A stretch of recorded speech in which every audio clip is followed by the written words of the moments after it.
So today's webinar is on payment, and I am extremely fortunate to, so if Rachel, okay, hopefully, yeah. So as you can see, we're very lucky today to be joined by Nick Dennis QC and Adrian Cole. I will introduce them properly when we get to their sections. For now, you've just got me. And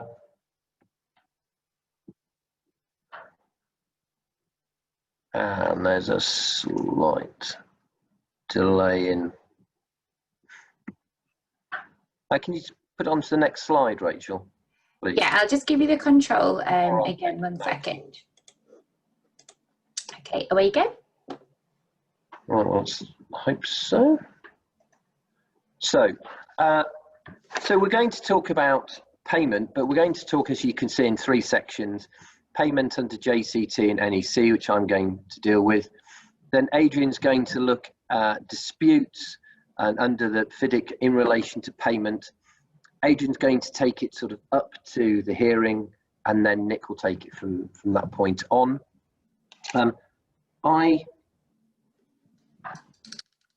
Those are my details. I always sort of look at some of the definitions before we start of construction and things generally.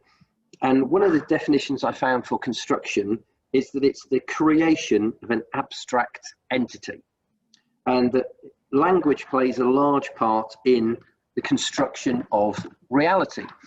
Well, I think that's actually our role as lawyers and in England as solicitors, is words. We as solicitors, as lawyers across the globe, will help you find the words to say what you want to say, what you mean, to achieve what you want. And then we'll also tell you what the other words in a contract or a document mean and what they do. That's not always what you thought it was.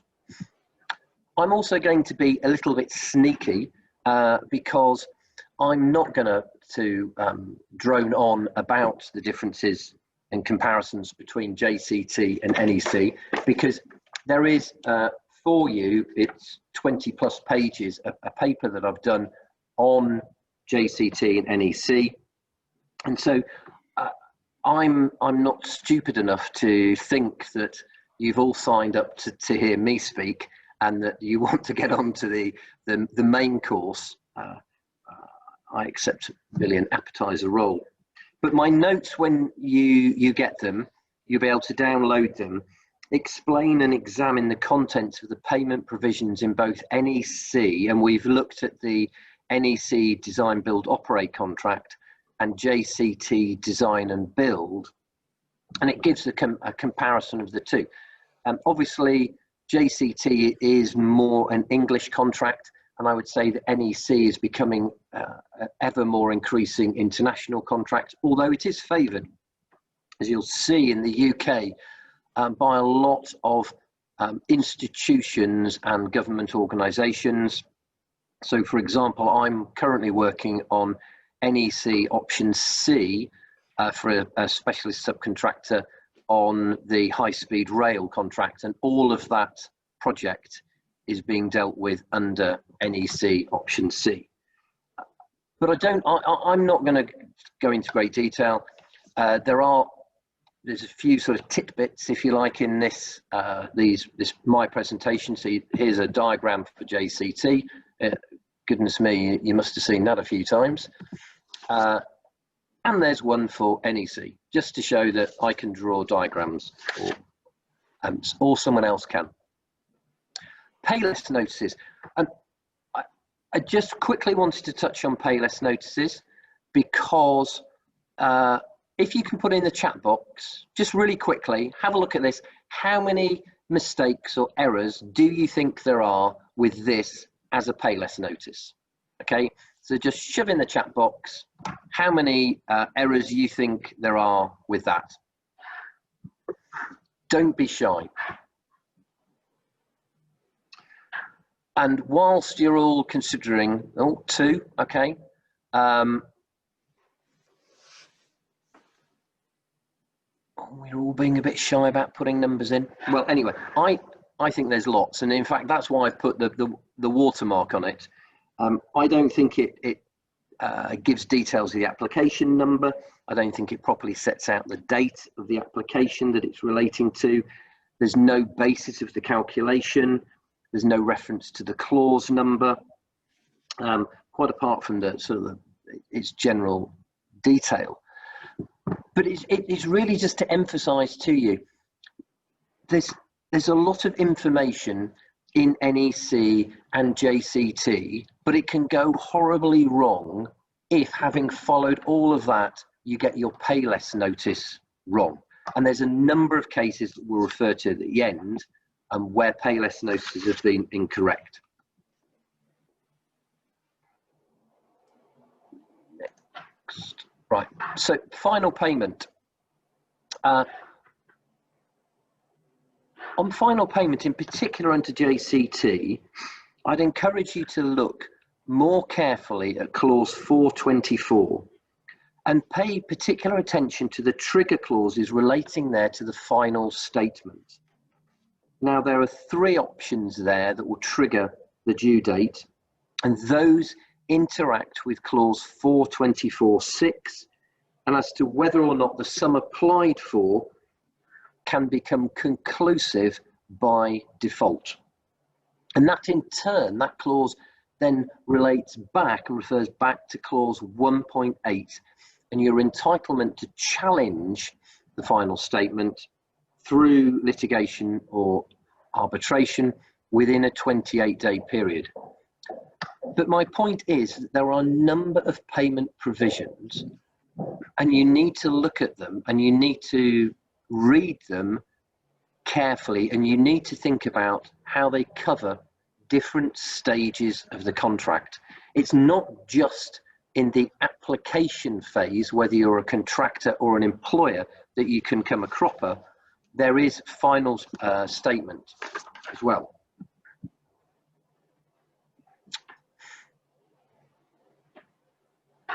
What are the consequences of failing to pay?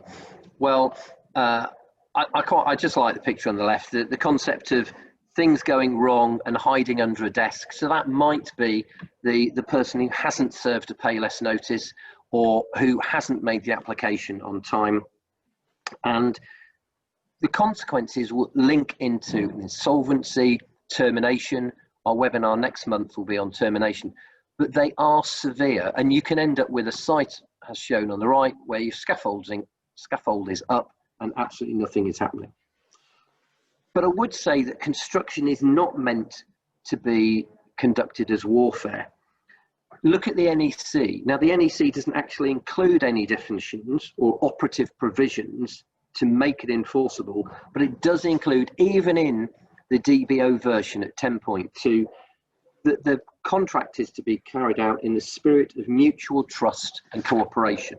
And that is an important point that I think employers, contractors, promoters and owners of projects forget at their peril. And I'm going to come on to that in terms of some of my tips. Throughout the notes that you can download, and say they are very detailed. I've dealt with all of the actual clauses and sub-clauses of both JCT and NEC payment. I've included a critique of the contracts, and I've raised a number of questions that I would encourage you to consider when you are choosing the contract. Now, it might not be between JCT and NEC, it might be through one of the various forms of JCT. But JCT design and build is still far and away the most common contract used across medium, large building projects in the UK. But that does not mean to say that it's understood. Case law. You'll find with the notes there's a number of cases. The summary is there, and we have set out the points that they relate to, whether it's non-service of pay less notices, the content of pay less notices, or applications. So I said I wanted to have a whistle through because I know we want to get on to Adrian and to Nick. So my top tips are, if you're going to use any form of NEC, please go and get a project manager, or under the DBO, they're now referred to as a service manager. You need to have, and there are plenty of people on this call who I know are very experienced quantity surveyors who can help you. It is essential operating NEC to have somebody non-legal who has that experience. Generally, please could you go away and agree a schedule of payments on a contract? And that's whether it's under JCT, NEC, FIDIC. Agree the schedule that shows the due date, the final date, the date for the payment notice, the pay less notice. Leave space within that schedule so that you can insert the actual payments and the date of when they were made. There is no reason why that shouldn't be agreed, followed, made clear at the outset. And also make sure that provides for continuing after the intended date of completion. Payless notices. It is highly likely that you are going to serve a payless notice. I don't think it's particularly contentious to agree what the form of the payless notice should take. If you could agree the form of the payless notice, that means that you won't actually fall foul during the course of the contract. And that happens so often. Just agree the form up front. Notices. Time and time again, we're passed notices that haven't been served on the correct address and not addressed to the correct party named in the contract. Again, those are fatal errors that can easily be eradicated by a little bit of collaboration at the beginning. Suspension. In the UK, there is a statutory right to suspension. It doesn't exist everywhere. It does require a 7-day notice. That notice again needs to have the correct content and format. And if you don't suspend in the correct way, that may amount to repudiation. But repudiation can be grabbed at, can be leapt at and taken sometimes too quickly. You must be careful because there are severe repercussions should you repudiate incorrectly. And just also beware the dangers of not complying with the dates for payment without agreement. That can lead into arguments as to whether the parties have waived those rights. As I say, I have whizzed through. Rachel, if you can give Adrian control of the slides. So I am truly delighted that Adrian and Nick so very kindly agreed to speak today. They have great renown across the globe. I think that is no understatement. They both exude quality and experience, and they are both brilliant speakers. Adrian, so I'll come to Nick and his part. Adrian is a member also of the International Bar Association, the International Construction and Projects Group. He regularly sits as an arbitrator, and he's an expert in large international projects. What is a very useful thing for you all to know is that Adrian actually studied engineering. So he had the great sense not to set out as a lawyer. He then practiced as a QS. I don't know quite why Adrian changed to being a lawyer. Clearly he was going to lots of meetings, meeting lots of solicitors and realizing, my God, couldn't I do a better job? And so he has now proved. A little known fact about Adrian is that he owns a house in France. What a very sensible thing to do. I presume he's not speaking from there now. Adrian's a beautifully clear speaker, and he has just oodles and oodles of knowledge. So I'll hand over to him. Thank you. Well, Bill, thank you very much for those kind words. Good morning, good afternoon, and good evening to everybody on the call. I'm speaking from sunny Abu Dhabi. It's about 43 degrees outside, centigrade. So it's starting to cool down in this part of the world. But the construction industry never cools down here. It's always full of activity, and that activity is reflective in some of the things I'm going to talk about today. Nick and I have split up our topic into two parts, as Bill has mentioned, I'm going to take the first part, which is sort of a quick canter through the payment mechanisms.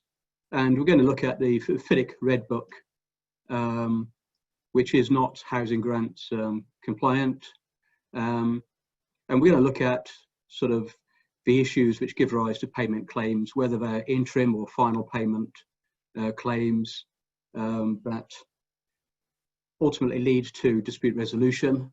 The FIDIC contract provides for arbitration as being the default mechanism, but often, especially in my part of the world, which is the Middle East, people put a line through the arbitration provisions, not understanding that that would then mean they're going to be operating in local courts, and meaning that if it's an English language contract, for example, with all the correspondence and documentation in English, that they then need to get all that translated into Arabic. So one needs to have some careful regard to how one enters into your contract. I'll touch upon that in a moment. But it's fitting to start off with a quote from Lord Denning, who, although often controversial, was seen as being one of the leading judges of a modern era. And he described in the Dorney case that there must be cash flow in the building trade.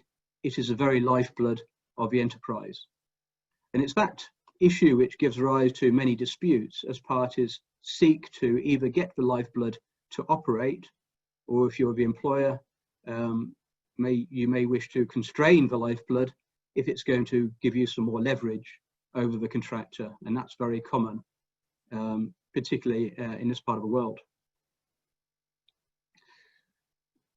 I don't intend to look at pricing structures particularly, but it's helpful just to reflect that there are a range of ways of setting out the pricing for a construction project. This triangle shows some of the more common ways and some of the main issues. The sloping line has got a cross from lump sum right through to cost plus. And where you have lump sum, that's indicating that the contractor's price risk is the largest. And therefore, it's typical that contractors will put a large amount of contingency into their pricing to reflect that. And conversely, at the other end of the scale, contractors will have a low price risk on a cost plus arrangement. And of course, that's something which then creates a lot of price uncertainty for the employer. And this range often is linked to the level of design development of a particular project. If, for example, if a project is a fast track project, it may not be possible to arrive at the level of detail necessary to have a fixed price lump sum, simply because developers don't want to wait until all of the details have been finalized and prices, or a full tender gone through. They want the contractors to get working straight away, and therefore they agree a cost plus arrangement.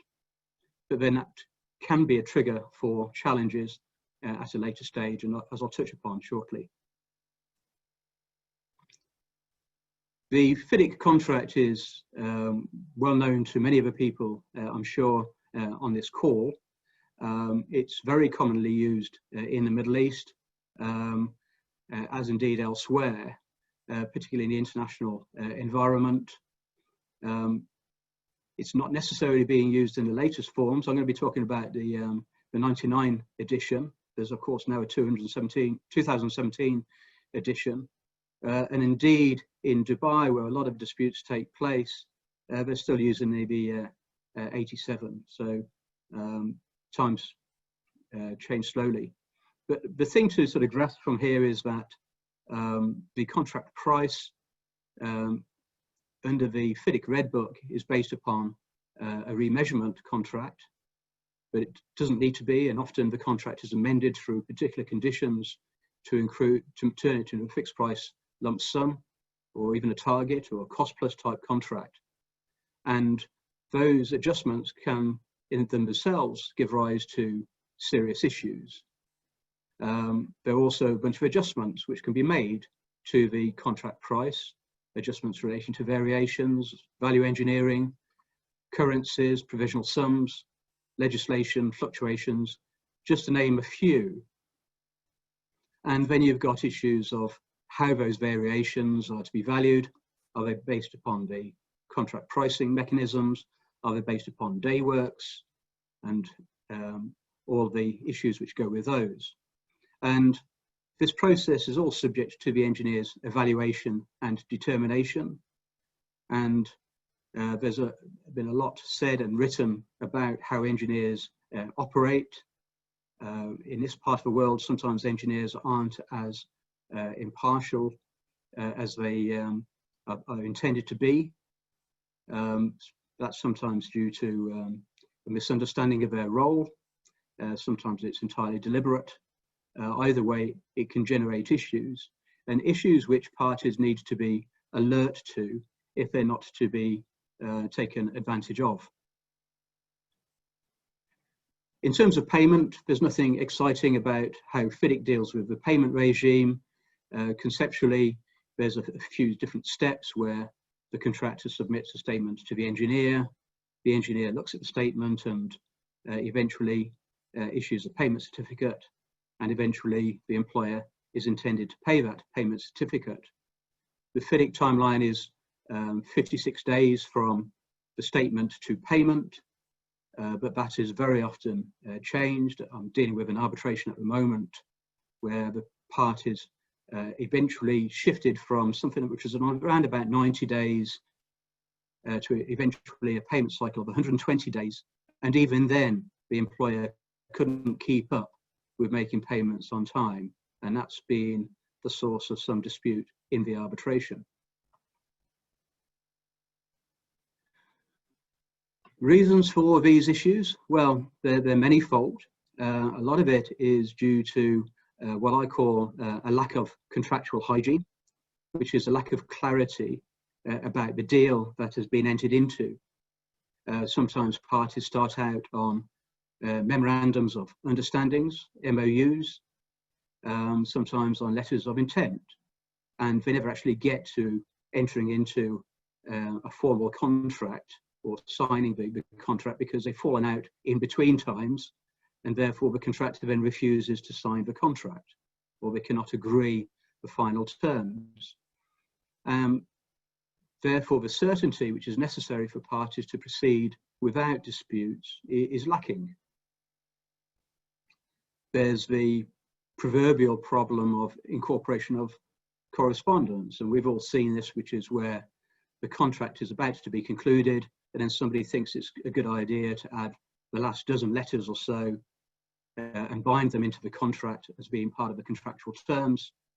But those last letters deal with the ebb and flow of arguments about particular rates, and it's only when a tribunal gets appointed are they, and they're the ones who actually have to work out what the deal was that was agreed between the parties.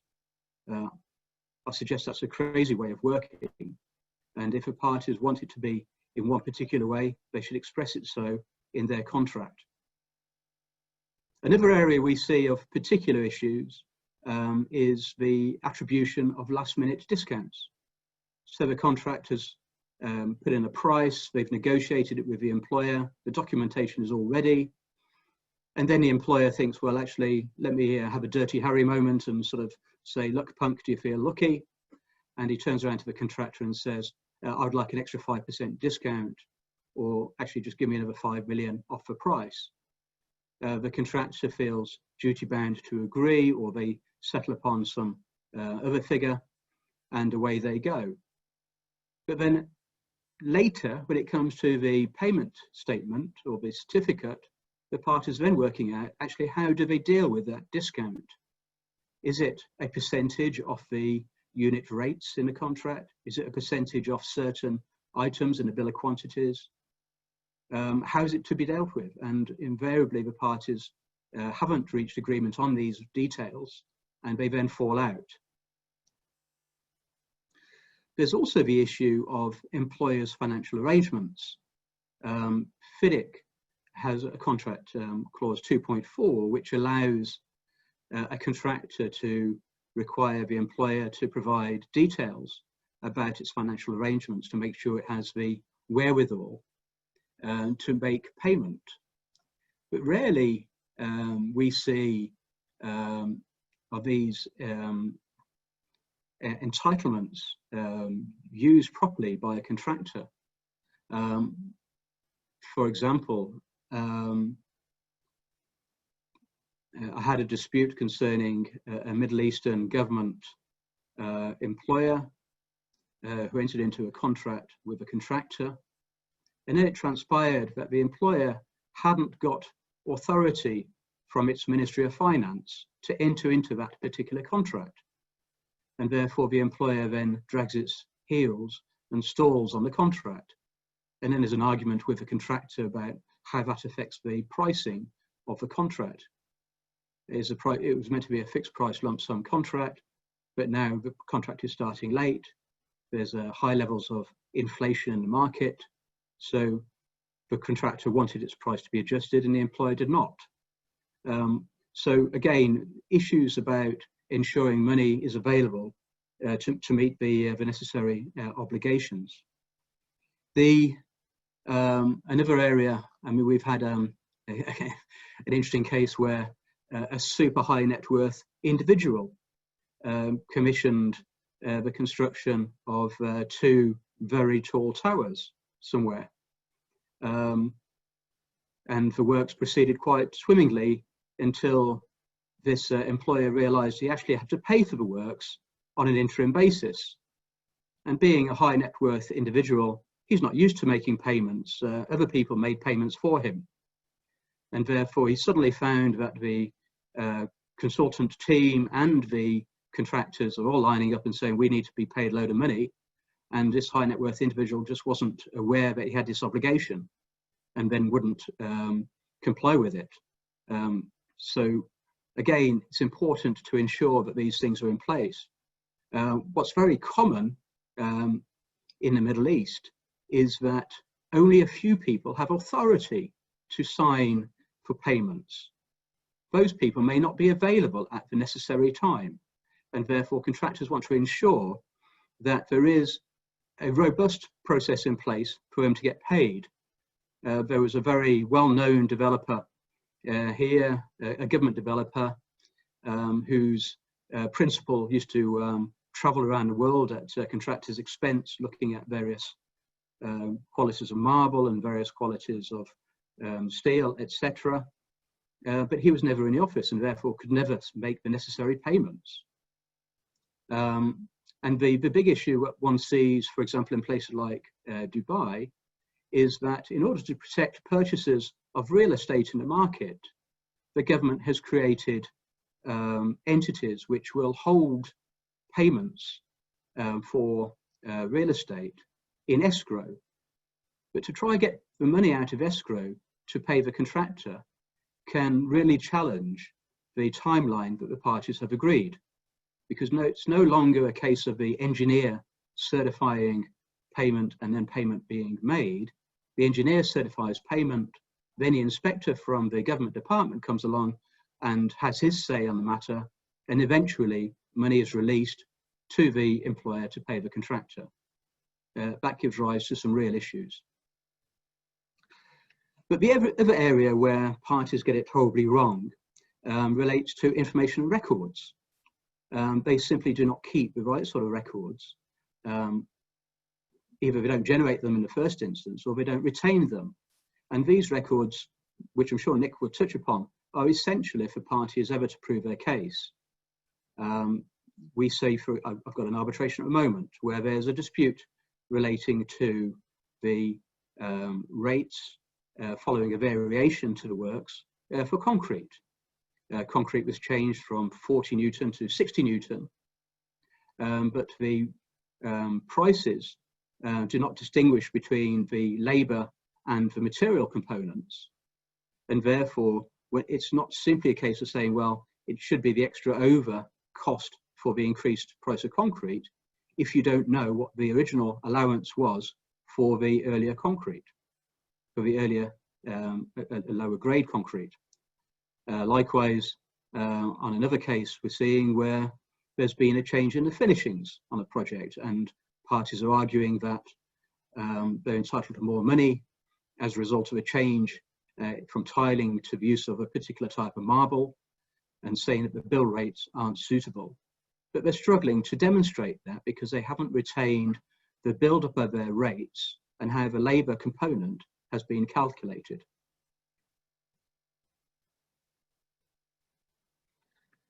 The disputes mechanism of FIDIC, I don't really need to go into. Some of it will be familiar to people, but basically, like most contracts, there is a notice provision, there's a requirement for particulars.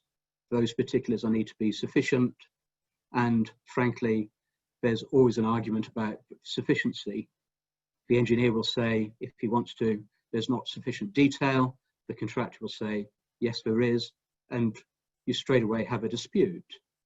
One way around that is to ensure that the particulars that the contractor submits are full and complete, and tick all the boxes to ensure that when a tribunal eventually faces this issue, they can say quite clearly, yes, the documentation was sufficient, it has all of the necessary ingredients, it meets with the requirements of the contract, and therefore it was wrong of the employer not to pay at the right time, and therefore it is right that the contractor should be entitled to interest from when he should have been paid.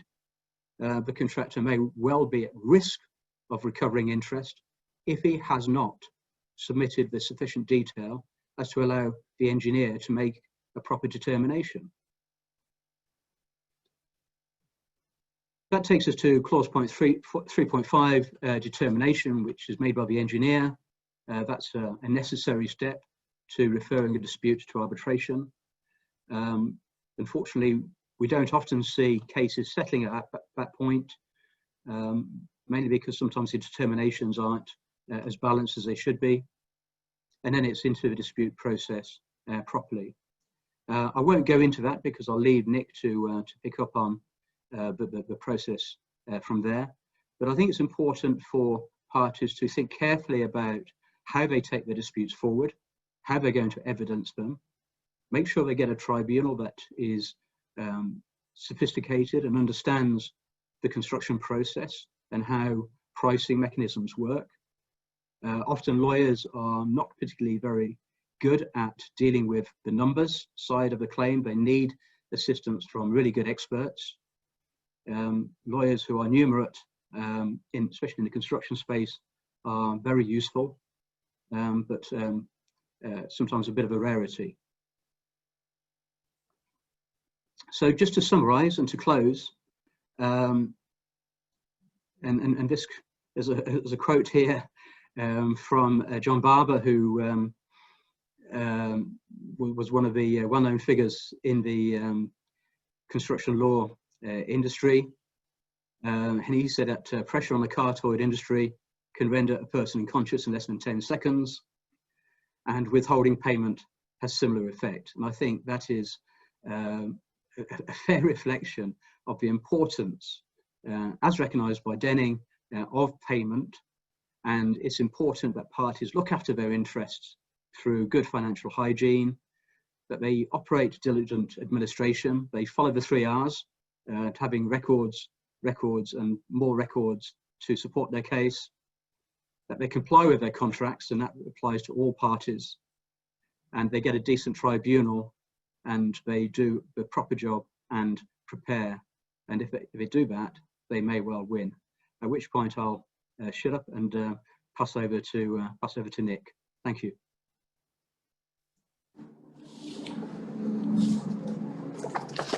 Thanks very much, Adrian. And Rachel, if you can hand over control to Nick. So Nick is part of Atkin Chambers, who are, I think, world famous construction and engineering set. Nick is one of the most senior specialist construction and engineering counsel in the UK and therefore worldwide. He also sits as an arbitrator and mediator. So I suspect Nick has seen probably just about everything from every possible angle. Getting advice from Nick, which I've been very fortunate in my career that I've done on a number of occasions, I would say is like being wrapped in a thick blanket of knowledge that just soaks into you. So I want you to think about it. And it really is as a solicitor, it's a very comforting and satisfying feeling when you seek advice from Nick, because you then start to think, oh, goodness me, I'm going to be okay. A little known fact about Nick, and I hope this tradition still exists, because I shouldn't think that Nick would deign to do this for people nowadays otherwise, is that Nick once made me a cup of tea in Chambers. It was a long time ago. So there you go. He even deigns to use the teacup. So I'll pass over to Nick. Thank you very much.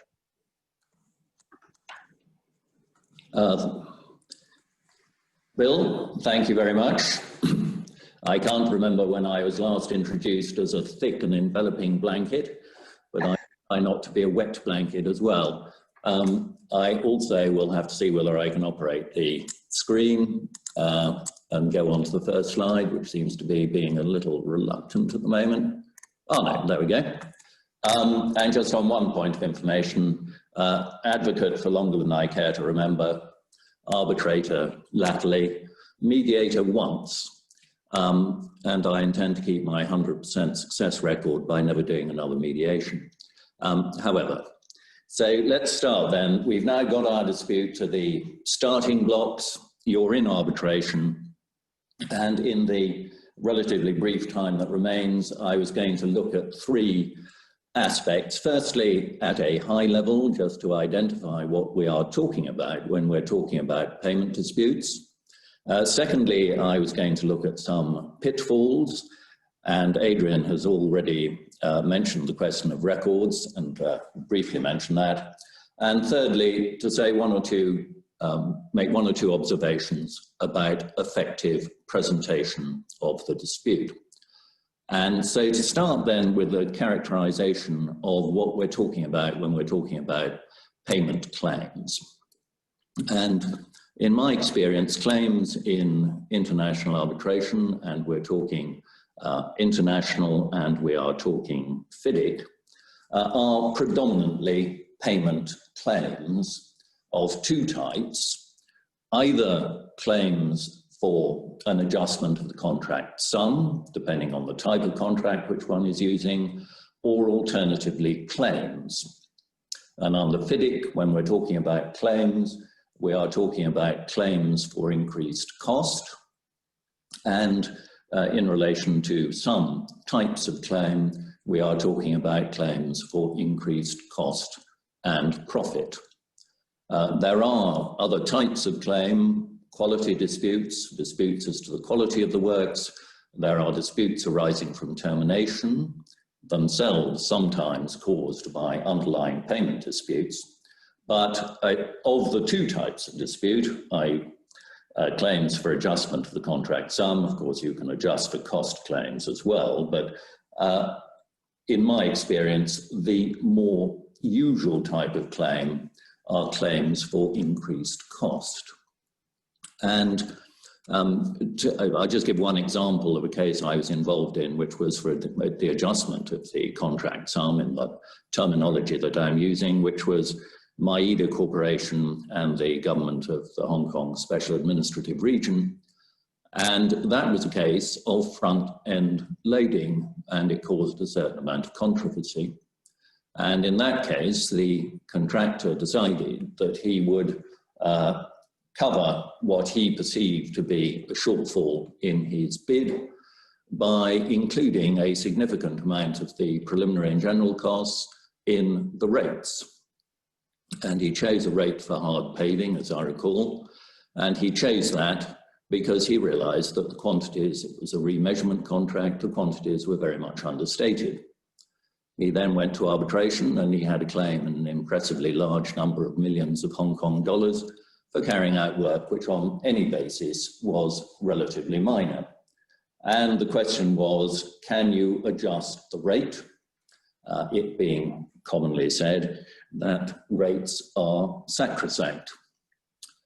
And the arbitrator decided that where the rate included a significant element of fixed cost, adjustment of the quantities, or a significant increase in quantities, was a ground for adjusting the rate. And the arbitrator therefore made an award in an amount very much less than the contractor was claiming. That case went to the Hong Kong Court of Final Appeal, where the arbitrator's award was finally upheld. You might wonder why I'm telling you about this case in the relatively short time that we have available. It's because I was the arbitrator. I watched the progress of the case anxiously as it proceeded through the Hong Kong courts, and it was not without a certain amount of satisfaction that the arbitrator's decision was ultimately upheld. However, it did make me very unpopular with some of my instructing solicitors in Hong Kong who thought front-end loading was exactly what one ought to be doing in this sort of situation. So you can't win them all. So the types of claim which we are principally talking about here are claims for increased cost. Cost, as you know, is defined in FIDIC as expenditure reasonably incurred on or off-site, including overhead and similar charges, but not including profit. And it is only some of the claims under FIDIC, suspension being a case in point under clause 8 of the red form anyway, which attract profit. Other claims such as force majeure, which we will be seeing quite a lot more of, I suspect, in these COVID-affected times, entitle the contractor to be paid cost but not profit. So, as I was saying, we have got to the starting blocks, and we are now looking at pitfalls in presenting payment claims. And the first group of pitfalls I want to identify are jurisdictional. And rarely an arbitration takes place, particularly in the Middle East as it happens, but not only in the Middle East, where a party does not raise something which it describes as a jurisdictional objection. And one might say that one party's pitfall is another party's opportunity. And so one has to look at it both from the claimant's point of view and the respondent's point of view. But I would divide jurisdictional challenges into true jurisdictional challenges, that is, challenges to the substantive jurisdiction of the tribunal, and what I might say matters of defence or substantial defence to the proceedings. And they are very different in type and character. And if you're an arbitrator, you may very well deal with them differently. The first type of jurisdictional dispute as to substantive jurisdiction is, for example, where the dispute is outside the ambit of the arbitration agreement is invalid, or alternatively, the party claims that it wasn't ever a party to the arbitration agreement or has been misnamed in the proceedings. Those types of dispute obviously have to be ironed out at an early stage in the arbitration and can't be left until later, generally speaking, although they may involve a not insignificant investigation of fact. The second sort of bridges the two. The second type, typically in FIDIC, or perhaps peculiarly in FIDIC, relate to the engineer's decision, where there is such a thing, becoming rarer, but used to be almost universal, under clause 67, whichever used to be clause 66, now occasionally clause 68 of FIDIC, where the engineer has to make a decision as a precondition to the contractor starting an arbitration for additional payment, or very rarely the employer. And one might wonder, well, and that also divides into two parts. If it is simply a question of the dispute not having been referred to the engineer, then one might wonder what the point of the process is, because the dispute has been referred to arbitration. But nonetheless, it is a procedural difficulty which has to be accommodated and dealt with appropriately by the tribunal. The more difficult case, of course, is where there is an engineer's decision and it hasn't been challenged within the 90 days, or there is an issue as to whether it's been challenged within the 90 days. And that, of course, has to be addressed by the tribunal as a matter of jurisdiction, because if the engineer's decision has been final, then there is no dispute. The third class of so-called jurisdictional challenge, which is very common, is our old friend clause 21 notices. And my own view is that that is not a matter of jurisdiction at all, it's a matter of defence. And it is a matter which the claimant and the respondent will have different interests in pursuing, because the claimant will feel that if it can get the whole of the dispute in front of the tribunal is going to be less inclined to kick the claim out if they think that it is a valid claim. The respondent, on the other hand, will want it determined at an early stage, and in the hope that the tribunal will then say, well, they can't identify notice, and so the claim fails, and we are entitled to a partial award dismissing the claim. Of course, it may be influenced by the law applicable to the agreement, and certainly in the Middle East there is a school of thought to say that good faith affects the ability to rely on notice defences. The common law tends, particularly at the moment, to take a rather more hard-edged view as to failures to give notice. But be that as it may, if you're a claimant, you will want, I think, probably to have the whole of the dispute heard before the notice points are determined. If you're a respondent, you will probably want to do follow the other course of getting them determined at a preliminary stage. So, so much for jurisdiction. So the claimant has got over those preliminary hurdles. The tribunal has given directions. And the next question is, as a claimant, what procedure is the tribunal going to follow? And this is perhaps not strictly a pitfall, but you may have either a civil law tribunal or you may have a common law tribunal. The former will gravitate towards a memorialized style of written case, and the latter will, of course, prefer pleadings. One of the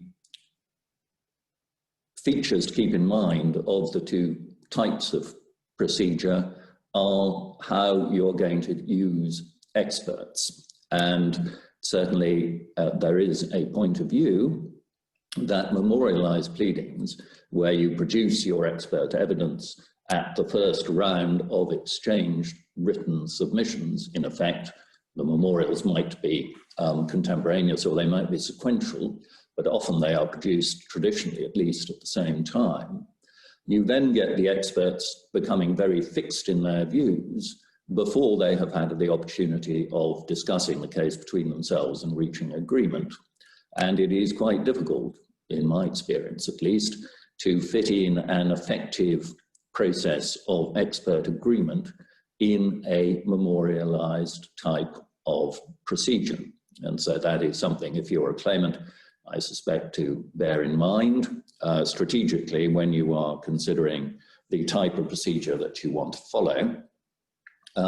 It may also, and indeed this goes to the choice of tribunal, influence what type of experts you are going to use, particularly if the law is a law which is foreign to the parties and to the contract, if one can say that FIDIC is a contract which certainly had its origins in the ICE form, and therefore uses a number of concepts which are probably common law concepts.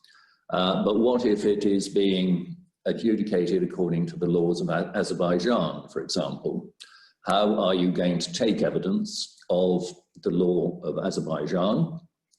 And the answer is, or will depend on, or may depend on whether you have a civil law background tribunal or whether you have a common law background tribunal.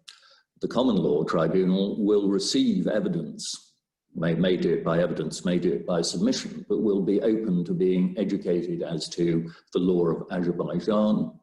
A civil law tribunal may very well take the view that they are expected to know the law because they are the tribunal, and therefore it is a matter for them to divine the law of Azerbaijan on whatever material they think is appropriate or has been put in front of them. Of course, civil law tribunals are not always that inflexible, but a pitfall to be aware of if you are choosing a tribunal is if you do have one Azerbaijani lawyer and two non-Azerbaijani lawyers, you may have an unbalanced tribunal in terms of the application of Azerbaijan law. And there may be features of that law which are not necessarily immediately obvious or apparent to somebody who is not an Azerbaijani lawyer. But I digress. The third area, which is a pitfall, or I describe as a pitfall, is the use of experts. Because what you will want to do is to have experts of the right type, using the right methodology and following, or rather right for the procedure that you have identified. And of course, this all presupposes that the experts have the material on which to give their opinion. And if one is thinking about a quantum expert, for example, in particular, that will mean that they have to be provided with the appropriate payment records. And I take this as an example. You may have a case which involves a highly specialized type of engineering knowledge. Let's say how earthquakes affect buildings. So you will want a seismological expert. There aren't very many, and some of them aren't terribly able to communicate their ideas to a tribunal without the necessary background in seismology. Now, do you want your expert to also, because you found a very persuasive seismological engineer who also has very good general engineering background, do you also want that expert to help you with rather more mundane questions like why the roof covering has failed and whether the steelwork is overstressed? I would suggest not. I think if you have an expert who is expected to be very knowledgeable in a particular area, you don't want to dilute his expertise, and I certainly have seen this done, by getting him to cover a whole range of different engineering disciplines simply because he's a good and persuasive expert.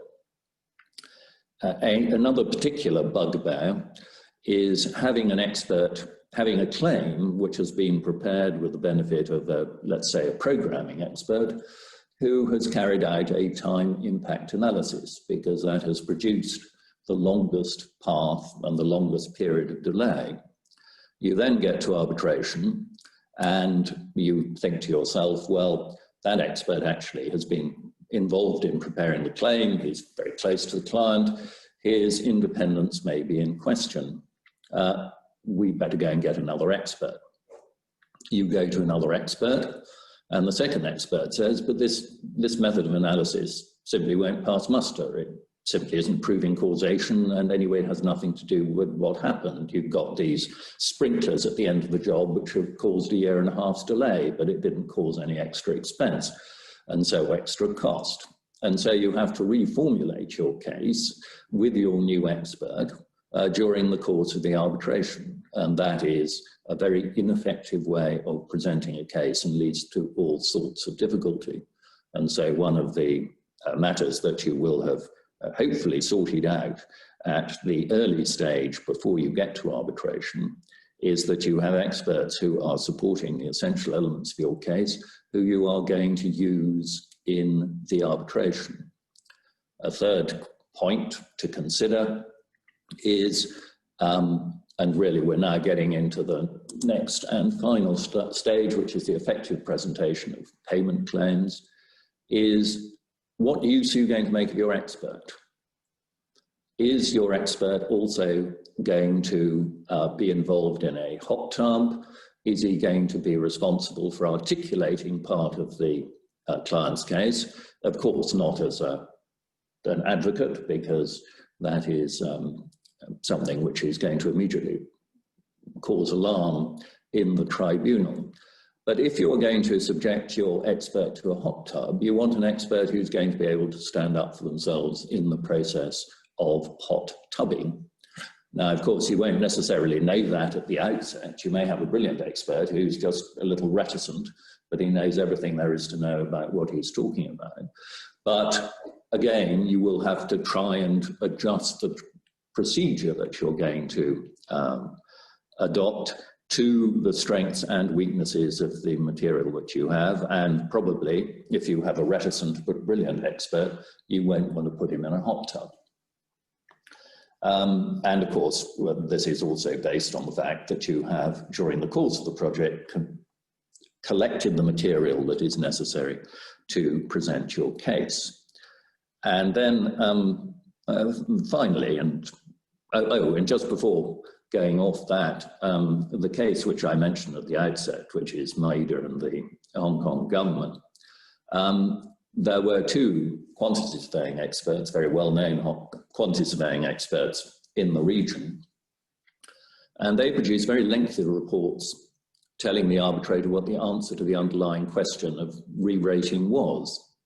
The arbitrator, rightly or wrongly, regarded that as a matter of law, and there is a tendency, which I think ought to be resisted in parties, to attempt to get their experts to answer questions which are properly legal questions, i.e. was the notice effective, for example, rather than properly matters of expertise, in this case quantity surveying expertise. And again, you run the risk of detracting from your expert's effectiveness if you put him or her up to do something that's inappropriate.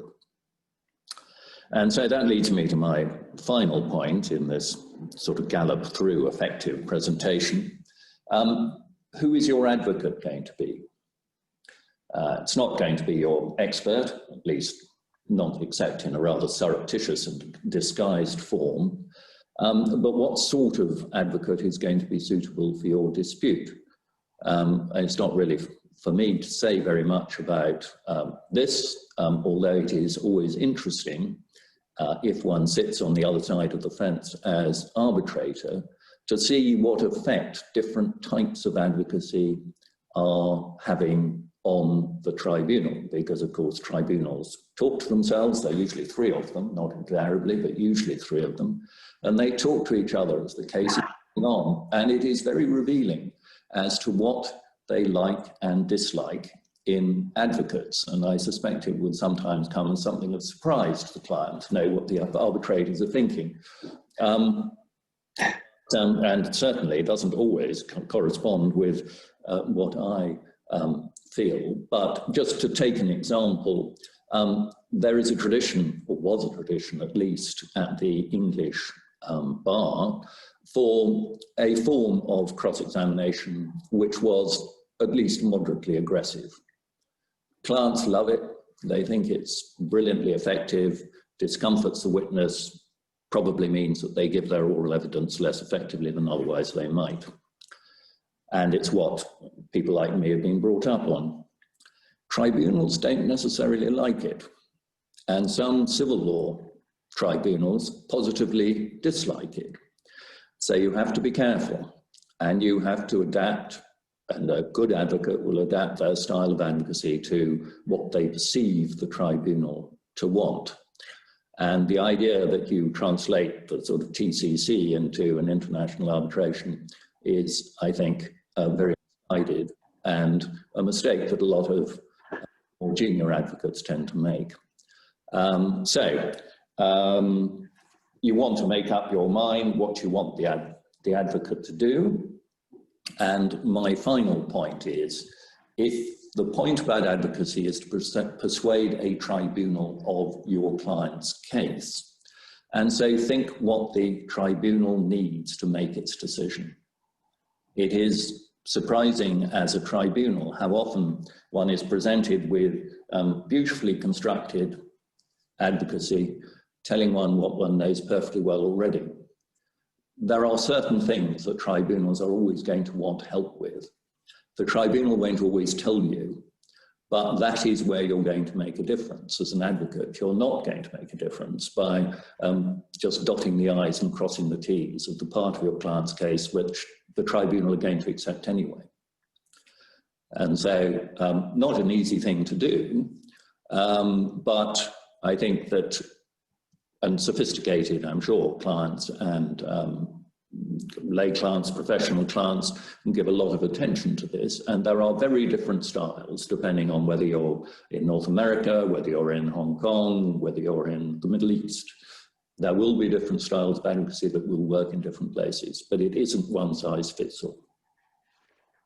So thank you very much. I've slightly overrun, but that brings me to the end of the third part of this presentation. Thanks very much, Nick. Rachel, if you can keep control now, if you just put it onto the next slide. Well, I hope everyone has enjoyed that. As I've said, there are notes, you'll get an email. From the points that Adrian raised and Nick, just before I open it up to everybody, it's clear that Adrian has raised the thorny issue of the role of the engineer and their selection, and whether they act in an independent manner. I think we've all experienced engineers perhaps misconstruing, as Adrian alluded to, their role. But on the other hand, is that really surprising given that they are appointed by a certain party? He's also talked about the certainty as to terms and discussions. And it's perhaps fatuous to say, but if people spent more time discussing and agreeing and arguing about the terms at the outset, you perhaps wouldn't spend so much time in contentious proceedings later.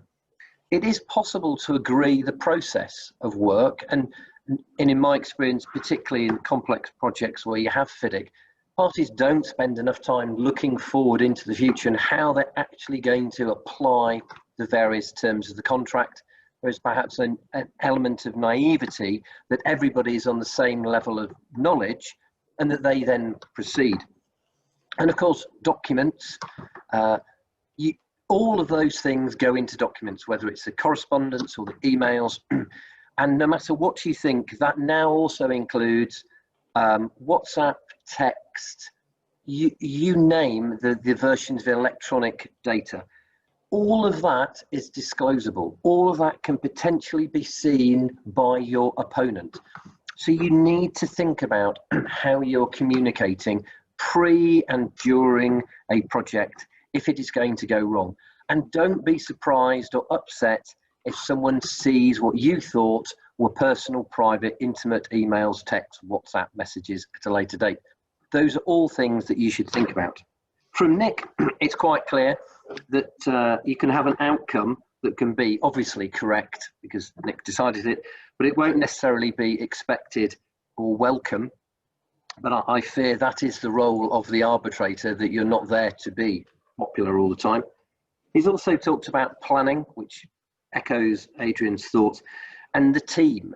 But the team isn't just your solicitor, your counsel, it's also your tribunal. Do you know your tribunal? Have you spent time to look at the matters that they've decided on, their experience, their background, to try and work out what will and won't make them tick? And Nick has again alluded to and said about your approach to examination.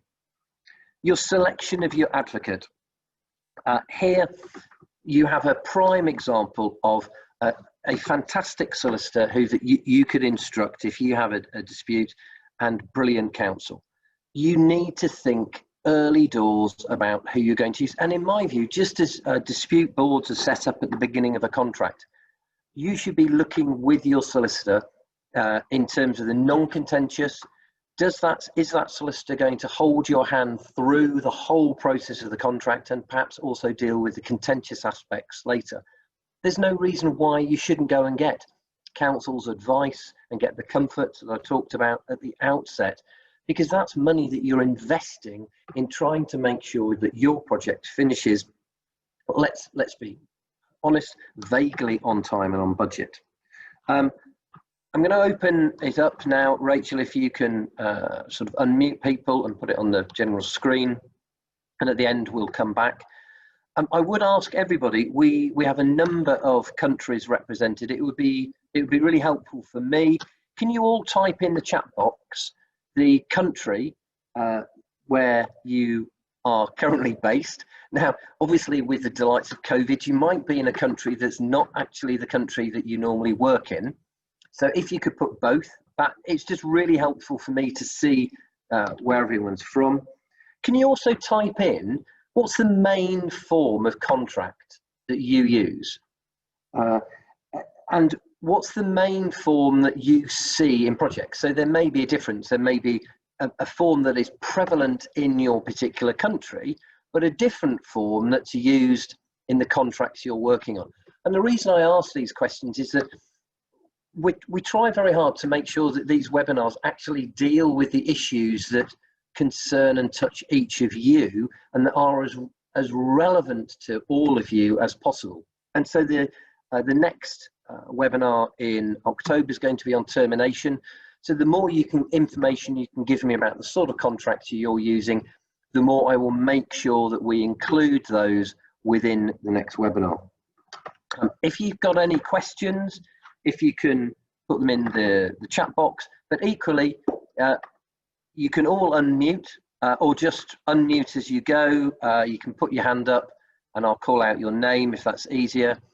If you've got questions for Adrian and Nick, here's your chance. It's as close to free as you get. I have to tell you in advance that Nick and Adrian do have the right to plead the fifth, because obviously there's a limit to where they want to give answers on matters and reveal their particular views. But if you've got questions, do raise them. There's a huge amount of knowledge of the people attending on this webinar. So I invite you all to, if you've got questions, I'll just have a look in the chat box. So quite a split, lots of NEC. JCT, NEC.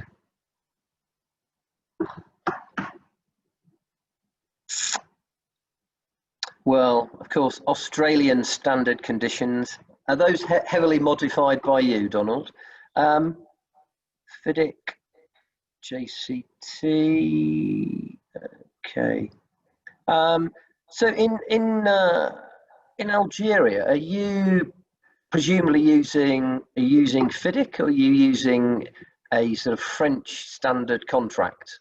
I have to say, just as an aside, I always love the fact that FIDIC is in English, despite not obviously being an English contract.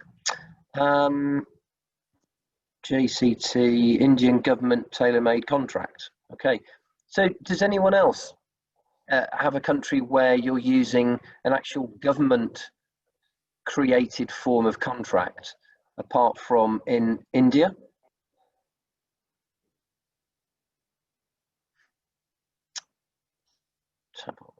Romania. Okay. You're all being incredibly shy today, so you're all muted, but you can all you can unmute yourself and feel free to turn your cameras on if you'd like to ask a question. If you don't want to ask a question, oh, was that someone? No? Okay. Well, if there are no more questions, then we will bring it to a close at 12:15. Thank you again for signing up. The next webinar, he says, turning to his notes, is on the 22nd of October.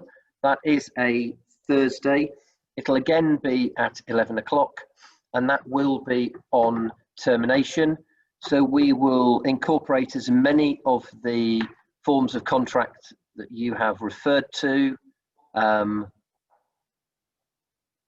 Obviously, Georgiana, I don't have a copy of the 2000. Oh, are you saying the 2018 FIDIC there?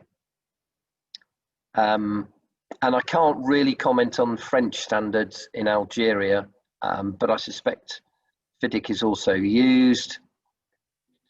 If, and can I, lastly, on all, you'll get an email tomorrow so you can get the slides.